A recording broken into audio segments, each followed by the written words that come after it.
Hello folks, shintigercurl here, that dude in the straw hat, bringing you yet another awesome video.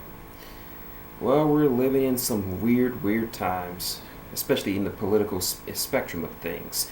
What with a very packed Republican Party, with a very packed Republican side for the presidential election coming up next year, with Barack Obama coming out of office. And leading the pack is one Donald Trump, for his and this, even though he is speaking his mind is more like a death trap of racist anti male chauvinistic American jingoism. But one of the things that has been catching a lot of attention, primarily a lot of attention, is one Miss Kim Davis. Now, for those of you who are not in the know or who don't follow American politics, as I realize there are some of you who do not live in America who watch me, Kim Davis is a county clerk in Kentucky who, despite the fact that she is an elected official who must do her job, refused to issue out marriage licenses for same-sex couples, citing the grounds that it goes against her religious beliefs, even though by those same beliefs she is a sinner as well. Read the Bible sometime, people. And not only was she thrown in jail last week, but when she was released, she came out to cheering throngs of hundreds of supporters, including two presidential candidates, Mike Huckabee and supposedly Ted Cruz, who firmly support her stance on traditional marriage. Yeah. Now, the reason why I'm opposed to this is simply because I believe the gays deserve. I have a lot of gay friends, and living life as gay people in where they are, I'm not going to name names, but they deserve. It's not about preferential or special treatment.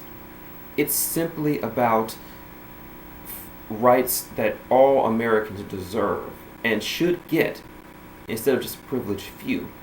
Now, as you see, I'm not going to put Kim Davis on my channel or her face on my channel. Rather, I'm putting the face of someone I respect and admire, Mr. George Takei, aka Mr. Sulu from the original Star Trek series. Now, for the few of you who don't know, George Takei is actually gay. Yeah, Mr. Sulu likes the pipe. I can joke all I want, but I have nothing but admiration and respect for him because he stands up for the little people. He is a very vocal supporter for the LBGT community. And there was an article released on the Occupy Democrats website, and I'm going to read bits and pieces of it. You can read it yourself. I'm going to leave the link in the description. But in the article, he likens, now keep in mind, people who are supporting Kim Davis are calling her the next Rosa Parks or the next Martin Luther King, and basically George comes out and he says that she is not, that Kim Davis is not like Rosa Parks, but she is like someone from the early days of the civil rights movement. So I'm going to read bits and pieces. I'm going to read what he said, hopefully in his voice, because he's George Takei. And this is what he says, quote, "When I view her behavior, however, I am reminded of a very different character from the early days of the civil rights era, Governor George Wallace of Alabama. For those of you who weren't born yet or simply don't remember, Wallace was a staunch opponent of racial desegregation. For him, the sanctity of white privilege was a cherished way of life. When he took the oath of office, standing in the same spot where Jefferson Davis was inaugurated as President of the Confederacy more than 100 years earlier, Wallace famously proclaimed, and I quote, 'I draw the line in the dust and throw the gauntlet before the feet of tyranny, and I say segregation now, segregation tomorrow, and segregation forever.' As with Davis, supporters of the order cheered Wallace's brazen stand, and like Davis, Wallace was more than just words in 1963. He stood defiantly blocking the schoolhouse door of the University of Alabama as two African-American students prepared to enter the premises to enroll. Federal forces had to be called in to forcibly permit the integration, and like others in Alabama, to proceed. He goes on to say, the people are reminded that unelected judges are, quote, making law, just as they have been before, that those laws were wrong and the contrary to God's will, and that the good people are only doing what's right by standing up against this threat to their way of life. Here, marriage equality, like desegregation, tells an already worried conservative base that their belief system and their exclusion of certain members of society from rights and privileges that they themselves enjoy is not only wrong but illegal. The weight of the law, once so firmly in their grip, has suddenly shifted to operate against them, and now they are the ones who will go to jail if they don't concede defeat. Governor Wallace also understood the power of exploiting fear. He was once a candidate endorsed by the NAACP, but took a drumming from his behavior as the governor.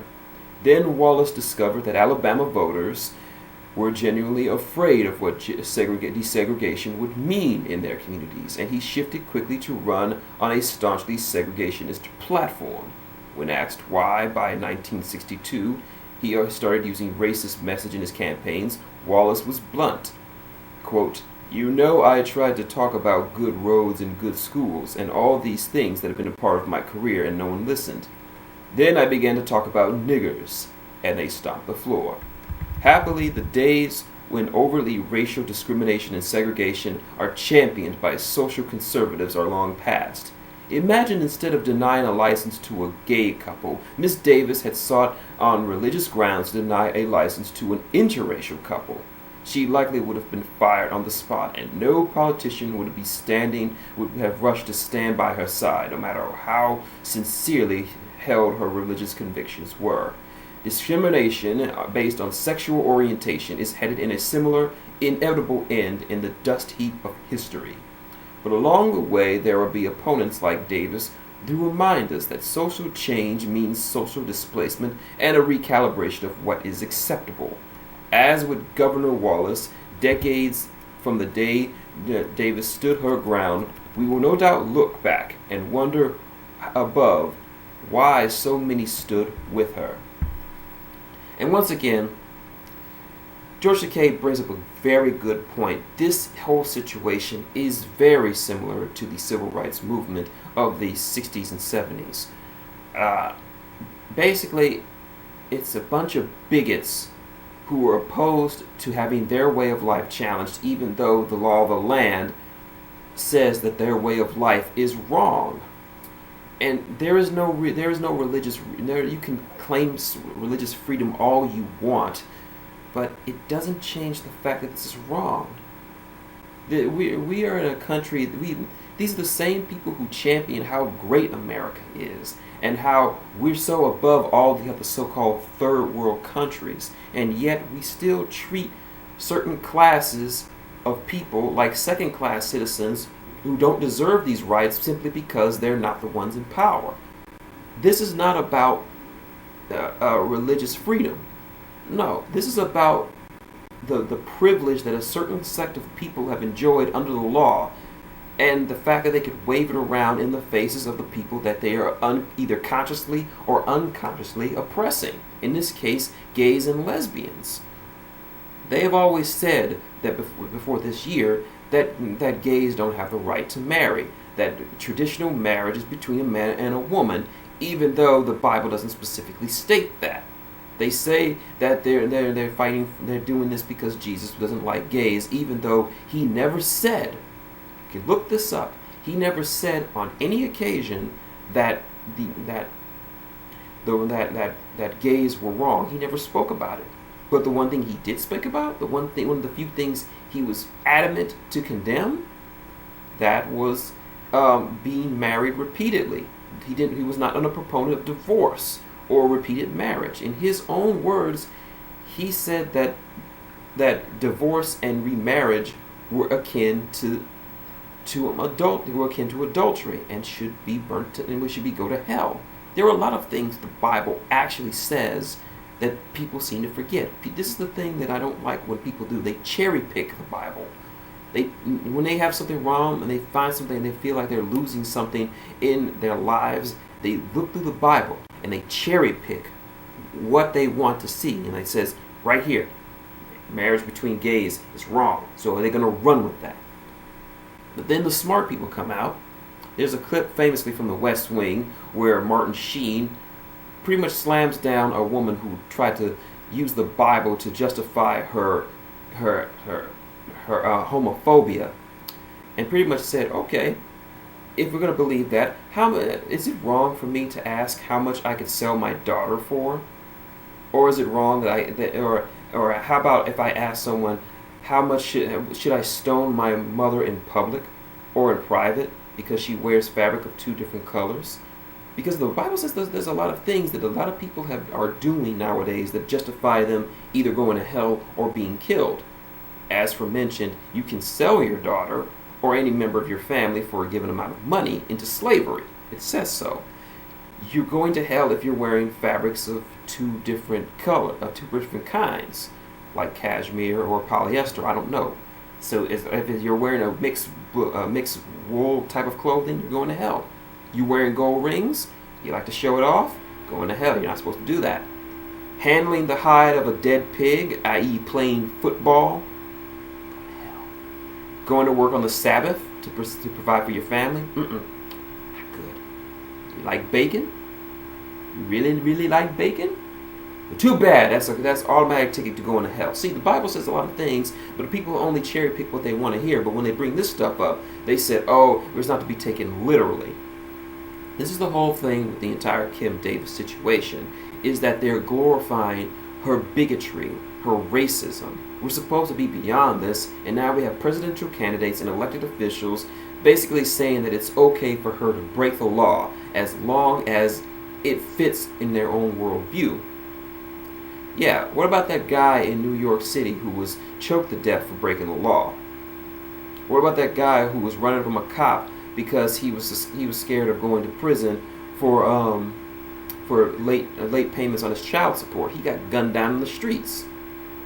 These same people who say black people who are getting killed by the cops should follow the law are now telling this white woman who is blatantly breaking the law, the law that she was elected to uphold to do her job. They're now promoting that she should break the law religiously. They should just break the law and just be celebrated as a hero for it. You only break them. And she complains about going to jail, and people compare her to Martin Luther King. Martin Luther King willingly went to jail because at the time what he was doing was against the law. The law was wrong in this case, but he kept doing it because it was the right thing to do, and he happily went to jail. When they came to arrest him, he said, okay, let's go to jail. Somebody get the dominoes. We're playing. Because him and his friends, they went to jail repeatedly and just played dominoes or cards or whatever to send a statement that they will go to jail as many times as possible just so that the people that they're fighting for can have the same rights as the people who are oppressing them.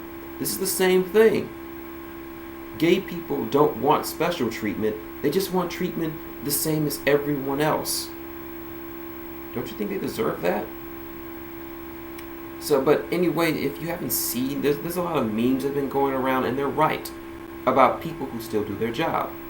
Winston from the Ghostbusters movie, he didn't believe in ghosts. He said so already. He just needed the money for the job, but he still did his job. It was still freaky to him. He still did his job. Scully from the X-Files, she was a firm skeptic against everything that Mulder tried to do, but she still did her job. Vince McMahon, owner of the WWE, is kind of out of touch with how the wrestling world works right now. He still does his job. I worked with a Muslim at the Sprint Center. Nice guy, Rock. He was a firm believer of his Muslim heritage. And of course, they wouldn't let him work. He demanded he didn't want to have to work on Sundays. But when he came to work, he did his job. When he came there, he did his job. Everybody knew what his religious tenets were, but he still did his job better than a lot of us. The guy was a big, strong, 300-pound motherfucker. Still did his job. That's what you should do, Kim. Stop complaining about going to jail or being persecuted. You're not being persecuted. You don't know what persecution means. Do your fucking job already. So that's my video. Like what you see? Link, comment, subscribe below. Got any questions, comments, or just want to discuss this whole situation? Leave them below and I'll get back to you as long as you're not an idiot. You can disagree, but as long as you're not an idiot about it. And also, I will leave the link to the article in the description if you want to read it for yourself. It's very good. George Takei is always a smart man when dealing with this whole situation, and he doesn't fall back on stupidity. The man is intelligent. I love it. Very humble. Also, if you want to support the channel, hitting that like button helps, as does hitting one of these advertisements spread around the channel. Or if you want to help the channel directly, it's up there. You know what to do. Until next time, it's shintigercurl, that dude in the straw hat, saying good day. And equality goes every direction.